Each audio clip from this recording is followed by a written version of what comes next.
இலங்கை அருகே ஈரான் கப்பல் மீது நடந்த தாக்குதல் பேசுபொருளாகியுள்ள த காசாவின் முகநூல் பதிவு. மத்திய கிழக்கு நாடுகளில் ஏற்பட்டுள்ள அசாதாரண சூழ்நிலை, மன்னாரில் எரிபொருளை சீரான முறையில் விநியோகிப்பது குறித்து அரசு அதிபர் தலைமையில் விசேட கலந்துரையாடல். அமெரிக்க தாக்குதலில் மூழ்கிய ஈரானிய கப்பல், இதுவரை 84 பேரின் உடல்கள் மீட்பு, தொடரும் தேடுதல் நடவடிக்கை. இலங்கைக்கு அருகில் மற்றொரு ஈரான் கப்பல், அமெரிக்காவின் தாக்குதலை அடுத்து பரபரப்பாகும் களம். இலங்கை கடற்பரப்பில் அமெரிக்க தாக்குதல், ஜனாதிபதி அலுவலகத்தில் உயர்மட்ட கலந்துரையாடல். தரமற்ற நிலக்கரியால் 848 கோடி இழப்பு, பொது பயன்பாட்டு ஆணையம் அறிக்கை. ஈரான் உச்ச தலைவர் அயதுல்லா அலி ஹமேனியின் மறைவிற்கு அமைச்சர் விஜிதஹேரத் இரங்கல். வெடித்து சிதறிய ஐரிஸ் டெனா, ஈரானின் அதிரடி அறிவிப்பால் அதிகரிக்கும் பதற்ற நிலை. உணவில் விஷம் வைத்து சுரேசாலவை கொள்ள போடப்பட்ட ரகசிய திட்டம், அடுத்தடுத்து வெளியாகும் அதிர்ச்சி தகவல்கள்.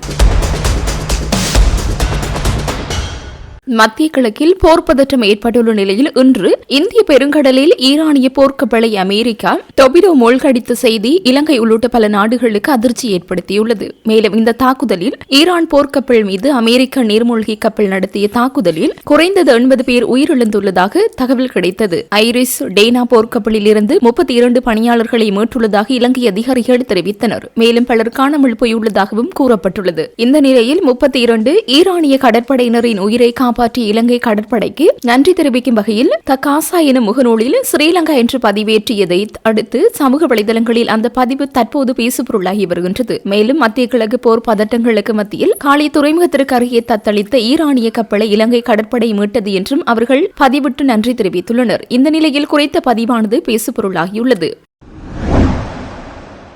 மத்திய கிழக்கு நாடுகளில் ஏற்பட்டுள்ள அசாதாரண சூழ்நிலை காரணமாக எரிபொருள் முகாமைத்துவத்தை ஒழுங்குமுறைப்படுத்தும் அவசர கூட்டம் மன்னார் மாவட்ட அரசாங்க அதிபர் கனகேஸ்வரன் தலைமையில் நேற்று மதியம் மன்னார் மாவட்ட செயலகத்தில் நடைபெற்றது. பாரிய நெருக்கடி எதிர்கொள்ளும் விவசாயிகள், மீனவர்கள் மற்றும் பொதுமக்கள் நிலைமைகளை கருத்தில் கொண்டு எரிபொருள் தொடர்பான நிலவரத்தை கட்டுப்பாட்டுக்குள் கொண்டுவரும் வகையில் குறித்த கூட்டம் இடம்பெற்றது. குறித்த கூட்டத்தில் மன்னார் மாவட்ட பகுதிகளில் உள்ள எரிபொருள் நிரப்பும் நிலையங்களின் உரிமையாளர்கள், பொறுப்பாளர்கள் உட்பட மன்னார் மாவட்ட கூட்டுறவு அபிவிருத்தி உதவி ஆணையாளர், பலநோக்கு கூட்டுறவு சங்கங்களின் தலைவர்கள், கடற்றொழில் நீரியல் வள திணைக்களம் உதவி பணிப்பாளர், கமநல அபிவிருத்தி உதவி ஆணையாளர் உட்பட அரசு திணைக்கள அதிகாரிகளும் கலந்து கொண்டிருந்தனர். தற்போதைய எரிபொருள் நிரப்பு நிலையங்களில் ஏற்பட்டு வரும் நிலைமைகளை கருத்தில் கொண்டு விவசாயிகள் மற்றும் மீனவர்கள் போக்குவரத்து உள்ளிட்ட செயற்பாடுகளை சுமூகமாக மக்கள் மேற்கொள்ள நடவடிக்கை முன்னெடுக்கும் வகையில் சில தீர்மானங்கள் முன்னெடுக்கப்பட்டுள்ளது. இலங்கையின் கடல் எல்லைக்கப்பால் நீரில் அமெரிக்க தாக்குதலுக்கு பிறகு மூழ்கிய ஈரானிய கப்பலில் இருந்து 84 நபர்களின் உடல்கள் மீட்கப்பட்டுள்ளதாக இலங்கை கடற்படை அறிவித்துள்ளது. அதன்படி காணாமல் போனவர்களை தேடும் பணிகள் தொடர்ந்து நடைபெற்று வருவதாக கடற்படை தெரிவித்துள்ளது. அமெரிக்க நீர்மூழ்கி கப்பலால் தாக்கப்பட்ட பின்னர் கடற்படைக்கு சொந்தமான ஐரிஸ் டேனா என்ற கப்பல் இலங்கையின் தெற்கே நீரில் மூழ்கியது. 180 பேர் கொண்ட இந்த கப்பலில் இந்தியாவின் விசாகப்பட்டினத்தில் நடந்த சர்வதேச கடற்படை ஆய்வு மற்றும் ராணுவ பயிற்சியில் பங்கேற்று ஈரானுக்கு திரும்பிக் கொண்டிருந்த போது இந்த சம்பவம் நிகழ்ந்ததாக தெரிவிக்கப்பட்டது. இந்திய பெருங்கடலில் சர்வதேச நீரில் பாதுகாப்பாக இருப்பதாக நினைத்து ஈரானிய போர்க்கப்பலை அமெரிக்கா மூழ்கடித்ததாக அமெரிக்க பாதுகாப்பு செயலாளர் ஃபேட் ஹேச்செக் நேற்று உறுதிப்படுத்தினார். 2ஆம் உலகப் போருக்கு பிறகு ஒரு எதிரி கப்பல் டொர்பிடோவின் உதவியின் மூழ்கடிக்கப்பட்டது இதுவே முதல் முறை என்று அவர் குறிப்பிட்டார். அமெரிக்கா இந்த தாக்குதலை காட்டும் காணொலியை வெளியிட்டிருந்தமை குறிப்பிடத்தக்கது. இலங்கை கடல் எல்லையில் கொழும்பு துறைமுகத்திற்கு அருகாமையில் மற்றொரு ஈரானிய கப்பல் இருப்பதாக தகவல் கிடைத்துள்ளது என்று எதிர்க்கட்சித் தலைவர் சஜித் பிரேமதாச தெரிவித்துள்ளார். நாடாளுமன்றத்தில் இன்றைய தினம் இடம்பெற்று வரும் அமர்வின் போதே அவர் மேற்கண்டவாறு குறிப்பிட்டுள்ளார். தொடர்ந்தும் தெரிவிக்கையில், இந்த சமுத்திரத்தில் இலங்கை கடற்பரப்பு கரையில் நேற்று நள்ளிரவு ஈரான் நாட்டின் யுத்த கப்பல் ஒன்று அமெரிக்காவினால் தாக்குதலுக்கு இலக்காகி இருக்கும் நிலையில் தற்போது கொழும்பு துறைமுகத்திற்கு அருகில் இருக்கும் மற்றொரு ஈரானிய கப்பல் தொடர்பில் இலங்கை அரசாங்கத்திடமிருந்து தெளிவான அறிக்கை ஒன்று தேவை. அமெரிக்க நீர்மூழ்கி கப்பலின் உதவியுடன் ஈரானின் யுத்த கப்பல் மீது நடத்தப்பட்ட தாக்குதல் தொடர்பாக அரசாங்கம் சிறப்பு அறிக்கை ஒன்றையும் வெளியிட வேண்டும். ஈரானிய கப்பலில் தாக்குதலுக்கு இலக்கான மக்களை காப்பாற்றிய இலங்கை ராணுவத்தை நாங்கள் பெருமையோடு நினைவுபடுத்துகின்றோம். ஆனால் இந்த சம்பவம் தொடர்பாக ராஜதந்திர ரீதியாக ரீதியாக எடுக்கப்பட்ட நடவடிக்கைகள் குறித்த அரசாங்கம் இன்னும் தெளிவான அறிக்கை வெளியிடவில்லை. நாட்டின் இறையாண்மை மற்றும் பிராந்திய ஒருமைப்பாட்டில் கவனம் செலுத்த வேண்டிய ஒரு கடுமையான சூழ்நிலை தற்போது உருவாகியுள்ளது என குறிப்பிட்டுள்ளார். மேலும் நமது நாட்டிற்கு அருகில் அத்தகைய கப்பல் அளிக்கப்படுவது குறித்த அரசாங்கம் சபைக்கு அறிவிக்க தவறியமை குறித்தும் எதிர்க்கட்சித் தலைவர் விமர்சனங்களை வெளியிட்டுள்ளார். மேலும் காலை கராப்பட்டிய மருத்துவமனைக்கு கொண்டுவரப்பட்ட ஈரானிய பிரஜைகளின் உடல்களை அடக்கம் செய்வதற்காக 40 அடி கொள்கலன் வாகனங்களை மருத்துவர்கள் கோரியுள்ளனர். அத்துடன் இதுகுறித்து அரசாங்கம் கவனம் செலுத்தும் என எதிர்பார்க்கின்றேன். நமது நாட்டின் கடல் எல்லைகளில் நடைபெறும் நடவடிக்கைகள் குறித்த அரசாங்கம் அறியாமல் இருப்பது தேசிய பாதுகாப்பில் தாக்கம் செலுத்தக்கூடும் என்றும் அவர் குறிப்பிட்டுள்ளார்.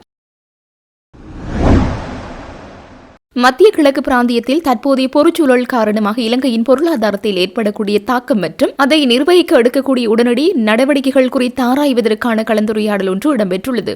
நேற்று ஜனாதிபதி அனுரகுமார திசாநாயக்க தலைமையில் ஜனாதிபதி அலுவலகத்தில் நடைபெற்றதாக தெரிவிக்கப்படுகிறது. எதிர்காலத்தில் அதிகரிக்கக்கூடிய நிலைமையை கணிப்பது சாத்தியமற்றது என்றாலும் அனைத்து துறைகளிலும் ஏற்படக்கூடிய சூழ்நிலைகளை தொடர்ந்து கண்காணித்த அந்த சவால்களை வெற்றி கொள்ள ஒன்றிணைந்து செயற்பட வேண்டும் என்று ஜனாதிபதி இங்கு சுட்டிக்காட்டினார். எரிபொருள் மற்றும் எரிவாயு விநியோகம் தொடர்பில் எதிர்காலத்தில் ஏற்படக்கூடிய சவால்கள் மற்றும் கையிருப்பு தேவைகளை நிர்வகித்தல், சுற்றுலா, ஏற்றுமதி, முதலீடு போன்ற துறைகளிலும் உணவு பாதுகாப்பு குறித்து ஏற்படக்கூடிய நிலைமைகள் மற்றும் இதன் மூலம் இந்த நாட்டில் பணவீக்கத்தில் ஏற்படக்கூடிய தாக்கம் தொடர்பிலும் அதை நிர்வகிக்க எடுக்க வேண்டிய நடவடிக்கைகள் குறித்து இங்கு விரிவாக கலந்துரையாடப்பட்டுள்ளன. இந்த சூழ்நிலையால் இலங்கை தற்போது அடைந்துள்ள பொருளாதார ஸ்திரத்தன்மைக்கும் சாதாரண மக்களின் வாழ்க்கைக்கும் ஏற்படும் தாக்கத்தை குறைத்து பணவீக்கத்தை கட்டுப்படுத்தும் வழிமுறைகள் குறித்து கவனம் செலுத்துமாறு ஜனாதிபதி அதிகாரிகளுக்கு அறிவுறுத்தினார். தற்போதைய எரிபொருள் கையிருப்பு போதுமானதாக இருந்தாலும் எதிர்காலத்தில் ஏற்படக்கூடிய நெருக்கடிகளை எதிர்கொள்ள தேவையான கையிருப்புகளை பேணுவது மற்றும் அதனை நிர்வகித்தல், உலக சந்தையில் ஏற்படவிருக்கும் எரிபொருள் விலை ஏற்ற இறக்கங்கள் குறித்து கவனம் செலுத்தப்பட்டதுடன் இந்த நிலைமைகளை நிர்வகிப்பது குறித்து கவனம் செலுத்திய ஜனாதிபதி இது தொடர்பாக எடுக்க வேண்டிய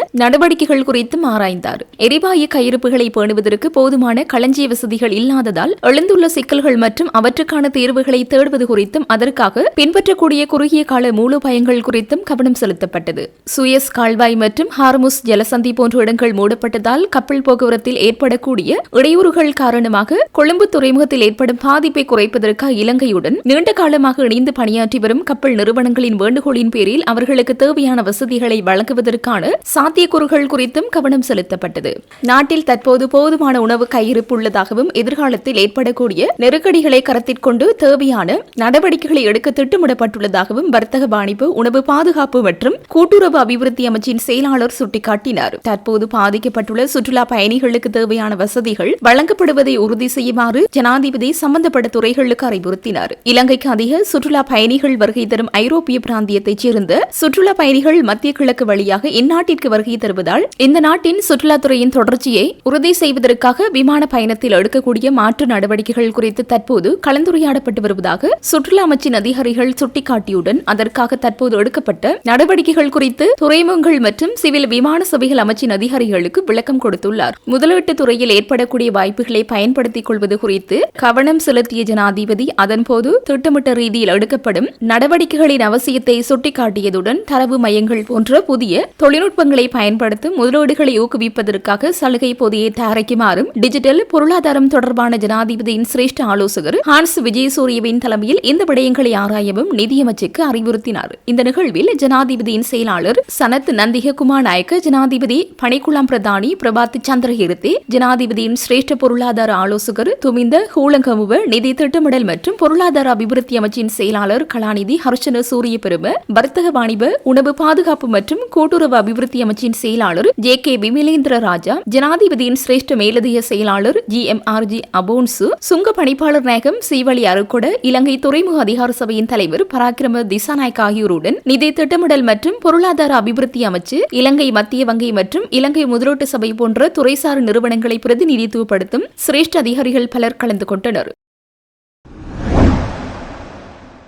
சர்ச்சைக்குரிய 9 நிலக்கரை கப்பல்களில் தரமற்ற நிலக்கரி இருந்ததால் கிட்டத்தட்ட 848 மில்லியன் ரூபாய் இழப்பு ஏற்பட்டுள்ளதாக உள்கட்டமைப்பு மற்றும் மூலோபாய மேம்பாடு தொடர்பான நாடாளுமன்ற மேற்பார்வை குழுவிடம் பொது பயன்பாட்டு ஆணையம் சமர்ப்பித்த அறிக்கையில் தெரிவிக்கப்பட்டுள்ளது. எந்த ஒரு கப்பலும் 300 மெகாவாட் உற்பத்தி செய்ய முடியாது என்பதை அறிக்கை சுட்டிக்காட்டுவதாக குழுவின் தலைவரான நாடாளுமன்ற உறுப்பினர் எஸ்.எம். மரைக்கார் தெரிவித்தார். நிலக்கரியின் சாம்பல் அளவு 12% அதிகமாக இருந்ததாகவும் தரமற்ற நிலக்கரிக்கு இன்னும் அபராதம் வசூலிக்கப்படவில்லை என்றும் எம்பி குற்றம் சாட்டினார். இதனை சோதனை. இதனை நினைவூட்டும் மின்னஞ்சல் செய்திகள் மட்டுமே அனுப்பப்பட்டதால் உடனடியாக அபராதம் விதிக்க பரிந்துரைக்கப்பட்டதாகவும் அவர் தெரிவித்தார். சர்ச்சைக்குரிய 9 நிலக்கரை கப்பல்கள் தொடர்பான சிறப்பு அறிக்கையை துறைசார் மேற்பார்வையிடும் நீர்வளம் மற்றும் மூலோபாய மேம்பாட்டுக்கான நாடாளுமன்ற குழுவிடம் பொது பயன்பாட்டு ஆணையம் ஒப்படைத்துள்ளது. தரமற்ற நிலக்கரியை பயன்படுத்தி மின்சாரம் தயாரிப்பதால் ஏற்படும் உண்மையான நிதி இழப்பை கணக்கிட்டு அறிக்கை சமர்ப்பிக்குமாறு உள்கட்டமைப்பு மற்றும் மூலோபாய மேம்பாட்டிற்கான நாடாளுமன்ற துறைசார் மேற்பார்வை குழு பொது பயன்பாட்டு ஆணையத்திற்கு முன்னதாக அறிவுறுத்தியிருந்தது. இதற்கிடையில் தரமற்ற நிலக்கரியை பயன்படுத்துவது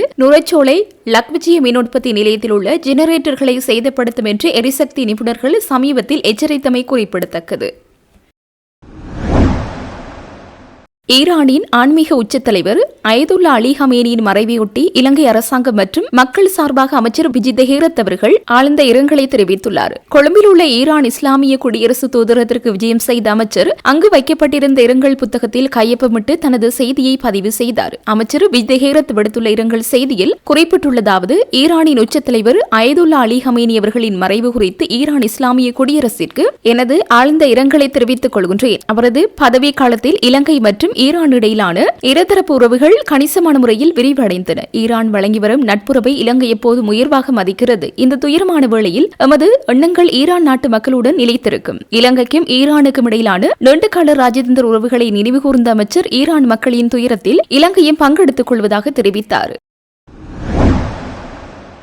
ஈரானிய கப்பலை மூழ்கடித்ததற்கு அமெரிக்கா மிக மோசமாக வருத்தப்படும் என்று ஈரான் அறிவித்துள்ளது. இந்திய பெருங்கடலில் ஈரானிய போர்க்கப்பலான டேனாவை அமெரிக்கா எந்தவித முன்னறிவிப்பும் இல்லாமல் தாக்கியது. இதனைத் தொடர்ந்து அதன் விளைவுகள் குறித்து ஈரான் வெளியுறவு அமைச்சர் அப்பாஸ் அராக்சி கடும் எச்சரிக்கை விடுத்துள்ளார். மேலும் அந்த கப்பல் இந்திய கடற்படையினரின் விருந்தினராக சென்றிருந்தது என்றும் குறிப்பிட்டுள்ளார். இது தொடர்பில் அவர் வெளியிட்டுள்ள எக்ஸ் தள பதிவில் அமெரிக்கா தான் அமைத்த முன்னுதாரணத்திற்கு கடுமையாக வருத்தப்படும் என்று அப்பாஸ் அரக்சி தெரிவித்துள்ளார். நேற்று வளைகுடாவிலிருந்து ஆயிரக்கணக்கான மைல்கள் தொலைவில் உள்ள இலங்கையின் தெற்கு கடற்கரையில் ஈரானிய கப்பலை அமெரிக்கா நீர்மூழ்கி கப்பல் தாக்கியமை பதற்றத்தை அதிகரித்திருந்தது குறிப்பிடத்தக்கது. ஓய்வு பெற்ற மேஜர் ஜெனரல் துவான் சுரேஷ் சாலே பிப்ரவரி 25, 2026 அன்று குற்றப்புலனாய்வு துறையினரால் கைது செய்யப்பட்டார். ஈஸ்டர் தாக்குதல்கள் தொடர்பாக சேனல் 4 ஒளிபரப்பிய சர்ச்சைக்குரிய காணொலியில் உள்ள குற்றச்சாட்டுகளின் அடிப்படையில் இந்த கைது முன்னெடுக்கப்பட்டது. இந்த நிலையில் சுரேஷ் சாலேவின் பாதுகாப்பில் அச்சம் ஏற்பட்டுள்ளதாக அவரது மனைவி தெரிவித்துள்ளார். உணவில் விஷம் கலந்து கொள்ள முயற்சி இருக்கலாம் என குடும்பத்தினர் அச்சம் வெளியிட்டுள்ள நிலையில் வீட்டிலிருந்து உணவு வழங்க நீதிமன்ற உத்தரவு கோரப்பட்டுள்ளது. இதற்கு குற்றப்புலனாய்வு துறை அனுமதிக்கவில்லை.